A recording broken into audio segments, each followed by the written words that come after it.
In Matthew 24, verses 3 onward, Jesus tells them, "See to it that no one misleads you.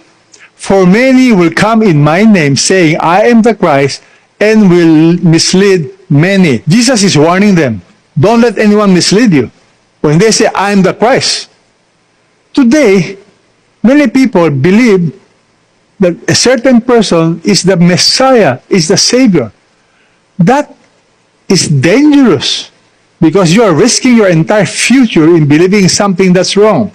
Jesus tells them you'll be hearing of wars, rumors of wars. See that you are not frightened. You see, Jesus wants to protect us. You don't have to be afraid, but I want you to know the truth.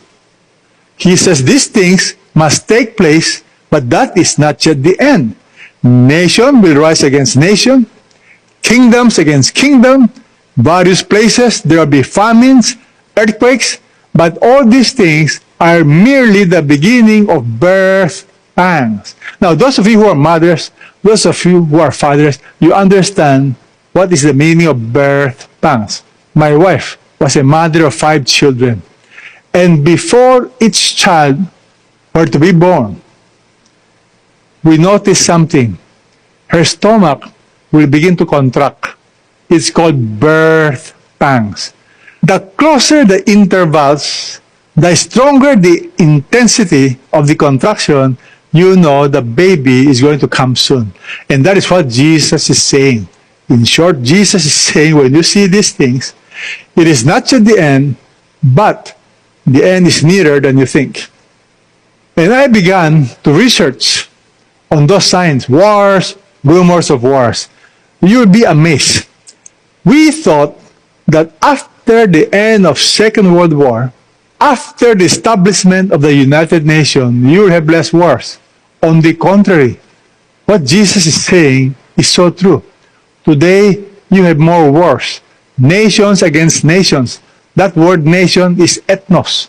It's ethnic groups. It is not a political division. It is like Muslim in the Philippines against Christians in the Philippines. It's ethnic groups. It's like what's happening in Africa. One tribe against another tribe. It's like what's happening in Iraq. What's happening in the Middle East. One tribe against another tribe. The Bible tells us wars and rumors of war, they will increase. And then the Bible talks about famines. You will think famines is a thing of the past. No. In the 21st century alone, you have the famine in Congo, 5.4 million people died, the famine in Sudan, the famine in Uganda, the famine in Somalia.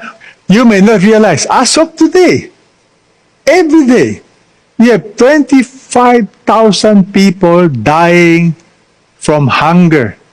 And out of those 25,000, you have 10,000 children dying daily.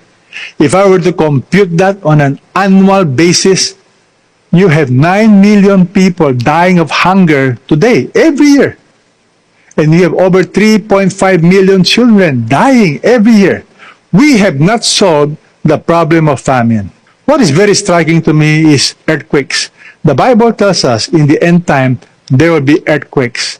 If I show you a chart of what's happening when it comes to big earthquakes, over 5, magnitude of 5, look at what's happening. In the 1900s, that's the chart.